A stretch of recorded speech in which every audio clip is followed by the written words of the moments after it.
ഒരു കാര്യം ചോദിച്ചോട്ടെ, കൊടുവള്ളിയിൽ ഒരു തുണിക്കട തുടങ്ങിയായിരുന്നു അറ്റ്ലസ് എന്ന് പറയുന്ന ഷോപ്പ്.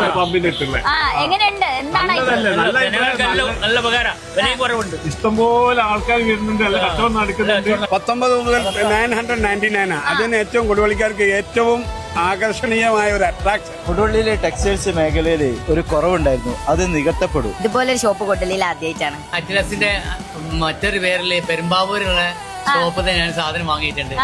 എനിക്കത് 4 വർഷം വരെ കിട്ടിയിട്ടുണ്ട്. നല്ല കസ്റ്റമർ സർവീസ് ഒക്കെ നല്ലതാണ്. നല്ല ഡ്രസ്, നല്ല കളക്ഷൻസ് ഒക്കെ ഉണ്ട്. നല്ല വില കുറവുണ്ടെന്ന് കേട്ടു, എല്ലാരും വാങ്ങി പോകുന്നത് കാണാം. ഏതായാലും പോണം, ടൈം കിട്ടിയിട്ടില്ല തരെ. ഇത് നോർമൽ ആളുകൾക്കൊക്കെ വന്ന് പർച്ചേസ് ചെയ്യാൻ പറ്റുന്ന പ്രൈസും അങ്ങനത്തെ എല്ലാ പ്രോഡക്റ്റുകളൊക്കെ തന്നെയാണ്. അങ്ങനെയുള്ളൊരു ഷോപ്പ് തന്നെയാണ് എല്ലാവർക്കും ആവശ്യം. പൊതുവെ നല്ല അഭിപ്രായം ഷോപ്പിനെ പറ്റി ജനങ്ങള്.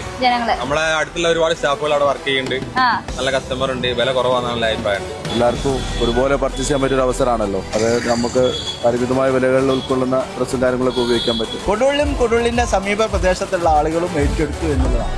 അതാണ് ഇന്നത്തെ കച്ചവടത്തിന്റെ കോലോ കാണുന്നേരോ. ഫസ്റ്റ് ദിവസം നല്ല തിരക്കായിരുന്നു, ആൾക്കാർക്കൊന്നും കയറാൻ പറ്റില്ല, അത്രയും തിരക്കായിരുന്നു. ആദ്യം വന്ന 500 ആൾക്ക് ഉറുപ്പന്റെ ടീഷർട്ട് കൊടുത്ത് സെറ്റ് ചെയ്യുന്നു. പിന്നെ എനിക്ക് ഗർദാനിയൊക്കെ കണ്ട്. ഇവിടുത്തെ കൊടുവള്ളി ഏരിയയിലുള്ള പാവപ്പെട്ട ആളുകൾക്കൊക്കെ സഹായങ്ങളൊക്കെ നൽകിയത് അതൊക്കെ വളരെ അപ്രീഷിയേറ്റ് ചെയ്യാൻ പറ്റിയ കാര്യങ്ങളാണ്.